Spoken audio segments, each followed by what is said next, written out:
I'm Krishandek. Today on CYInterview, we're going to be talking about the Las Vegas Strip's hottest, newest show, Spice, Wannabe, the Spice Girls tribute. Today we have on creator and co-producer Casey McConachie is here with us. She also plays Baby Spice in the production. Casey, thanks so much for being on CYInterview today. How are you? I'm well. Thanks for having me. Oh, well, great to have you here. It was so great seeing the show last week at Media Night. And also today, here with us is CYInterview sponsor Rob Gill's Chief of Staff is joining us today, Alexa Criollo. Alexa, thank you so much for being with us on CYInterview today from Epic Financial Strategies LLC. How are you? I'm doing great. I'm super happy to be here. Well, that's great. So, Casey, let me just say, after the media night we had last Wednesday, you spoke about how literally this was an idea. You guys performed a couple concerts, individual concerts at other Las Vegas resorts, and now you guys have a 1-month engagement at a Las Vegas Strip resort. So tell me about how fast this process went from literally an idea to performing a couple shows to now performing nightly at the Excalibur. It went super fast, more so than I've ever seen any other show probably do. I wrote the idea down in a notebook probably 4 or 5 years ago and just left it. And then COVID hit and I had time on my hands. So then December of 2021, I was like, you know what? I'm going to do it. It's the time, 25 years since Spice Girls came out. I was like the generation of 90s and everything is coming back at this moment. And March and April of 2022, I started casting the girls. And then July 21st, I four-walled the South Point and pretty much showcased it and it sold out. And then it's just gone up since then. Yeah. So, how did you find the girls? Like, how did that process come about to know that you could put these, this group of 5 together, 4 others, including yourself, and realize that it would work? Yeah, that was one of the biggest challenges because I wanted to make sure whoever's in this cast is able to sing and dance and act like the Spice Girls, because we're not trying to be them because no one can ever be the Spice Girls. We just want to recreate what they deliver on stage as the best we possibly can. And so I would go and I would stalk social media to see who's here, who's out in Vegas, who's in the market, because local is what I needed at that time. And I went to their shows. I would find like my Scary Spice, Malia Ray. She was in a show, the Craft musical. And I was like, I'm going to go see that. I'm going to see how she is on stage. Or Dina was in Legends in Concert as a singer at the time. She's my Posh Spice. And so I went and watched her on stage without them knowing. I didn't know these girls before I cast them, but I wanted to go see them in their best light while they're really performing in something, not just an audition. And then I interviewed them and called them up to get a personality feel, because working with good people is huge. Like just good people in general, not just a great performer, but just a real good human being makes life so much easier and fun. And they came on board with the crazy idea I had. I had nothing to offer other than, listen, this is what I've prepared. I've prepared all their vocals for them already, all the choreography. I was ready to teach whoever came on board this show before I brought them on board. And I think that really helped them being like, okay, she's serious about this, because there's a lot of times you can get involved with a show or an idea and then it just takes forever and it never happens and you use so much of your time, and it works. So yay. Alexa, being around the great Rob Gill, a CYInterview sponsor, of course, and him coming up with ideas and then putting them into fruition, what is it like to hear someone come up with an idea 1 year ago and then it just, it happens and success just comes very quickly? I mean, well, thank you for the ability. First of all, congratulations on everything. It seems your face lights up when you talk about it. So you know that it is much more than just something you do every day. It's something that you love.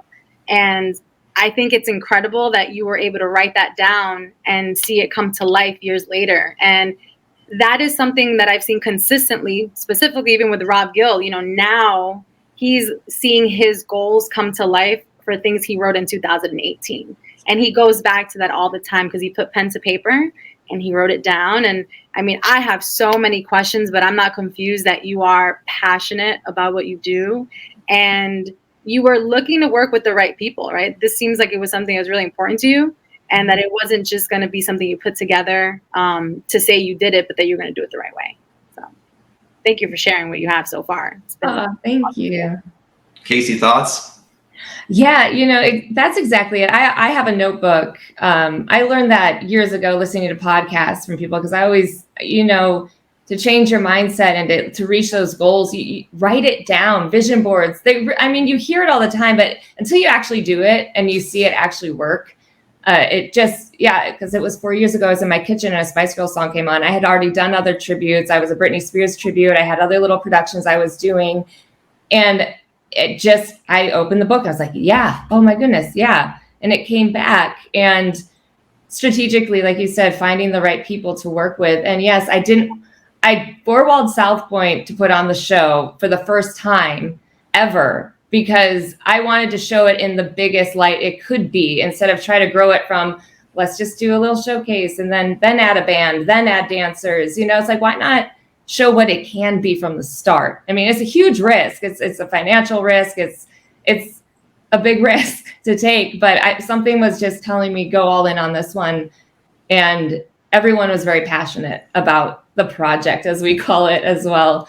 And it worked.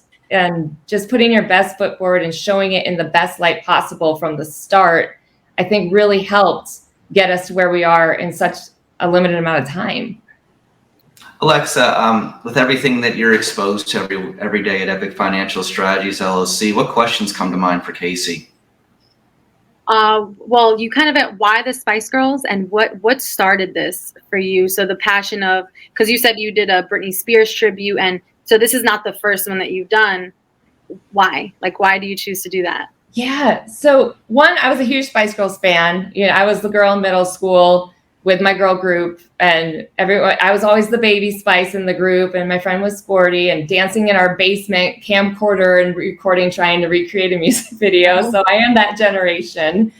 When I was doing Britney Spears, it was fun. It was great. I enjoyed it, but I'm an ensemble person. I like to be on stage singing and dancing with others. I love harmonies. I love the connection that you can create in the little banter and the moments that you have on stage when you're in an ensemble. So being a solo tribute, it was fun, but it felt very isolating. And also the pressure to do that is very, very high because you're it.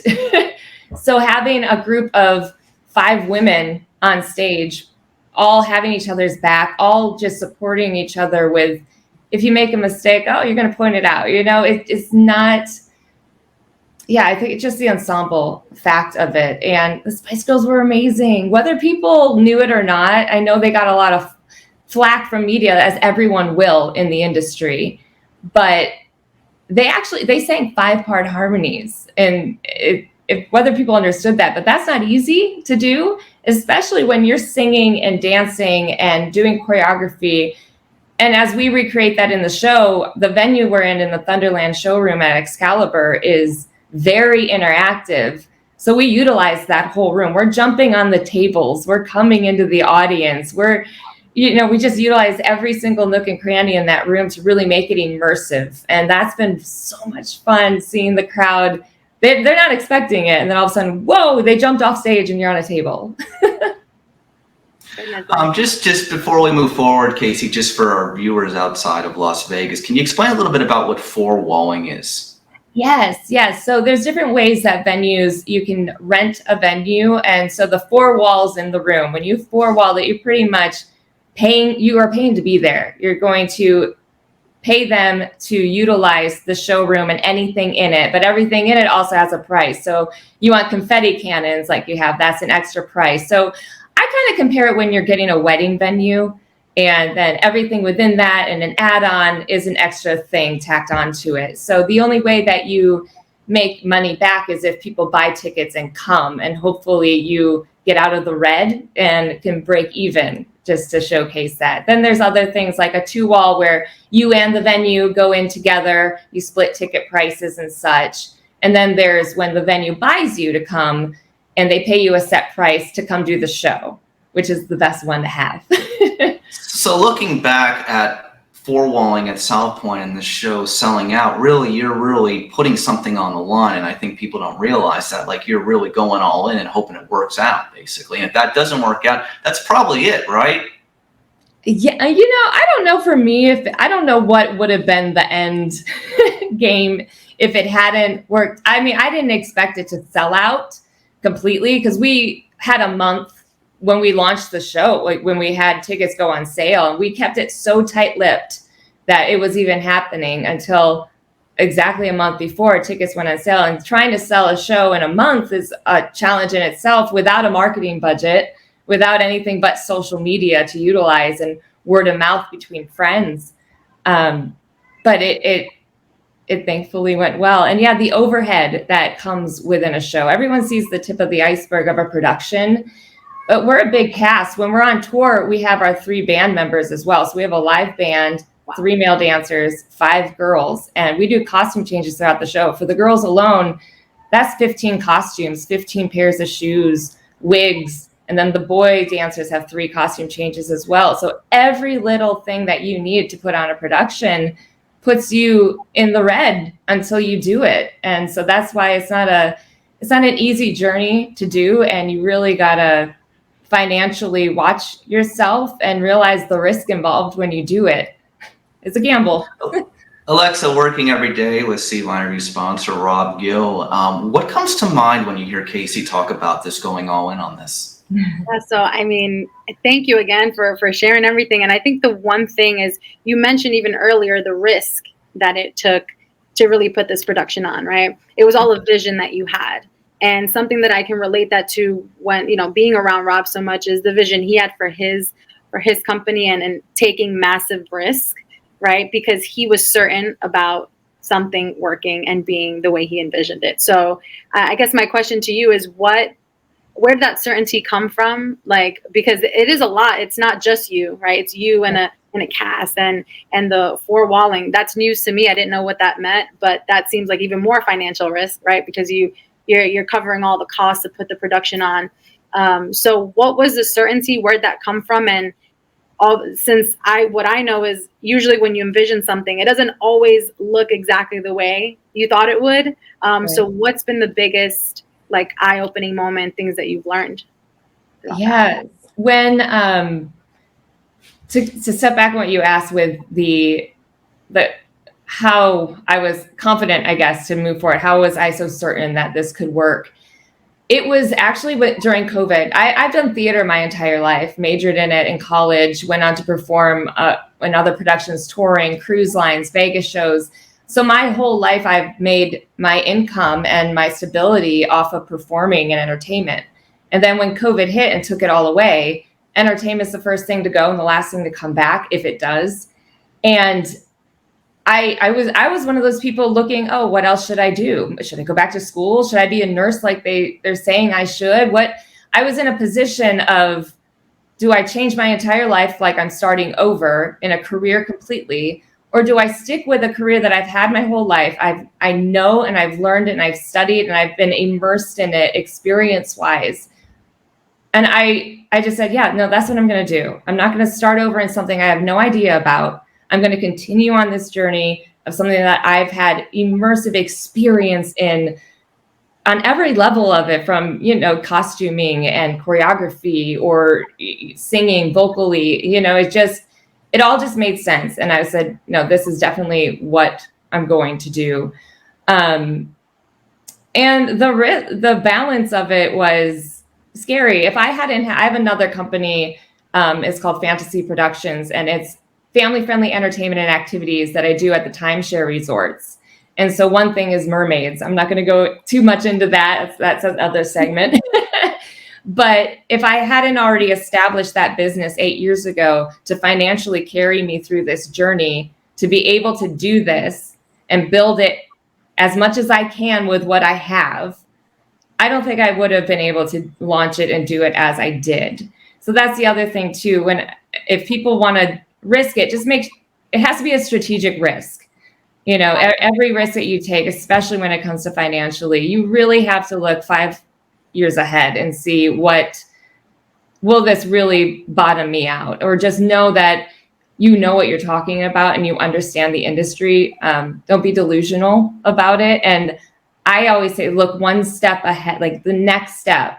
I wasn't looking, obviously in my head, I was like, I feel like it could be a Vegas residency and go that journey. But I was looking, oh, let's do one show and maybe we could do another one. And then once I do that one and get paid for it, then maybe I can have another bit of money that I can buy better costumes for this or better shoes for this. Yeah, just doing what you can with what you have at that time and start it. And don't stop working on it every single day. I mean, my poor husband knows every Spice Girls song because I worked out of home to do this. The girls came to my house to rehearse. I made a dance studio in one of our family rooms in the home to save money where I could. Yeah. Casey, in closing, why don't you give us a little preview of Spice Wannabe right now at the Excalibur Hotel and Casino at 7 p.m. through July 27th, and why people should come see it in closing. Why they should come see it. If you enjoy music and you just enjoy a good time, it is a feel-good show. Even if you're not a Spice Girls fan, the music is upbeat and the production has costume changes, dancers, fog, lasers. It's family-friendly as well. It can be 5 years and up, and every demographic is coming and welcome and dancing along, sing and dance, dress up as your favorite Spice Girl. We come out and say hi and have fun with you. So it's just about having fun, letting your inhibitions go for about an hour, and then you leave just feeling good. Well stated. So for Las Vegas show creator and co-producer of Spice Wannabe, Casey McConachie, and Rob Gill, CYInterview sponsors, Chief of Staff, Alexis Creole, I'm Chris Yannick for CYInterview. Ladies, thank you so much for being with us on CYInterview today. Thank you. Thank you.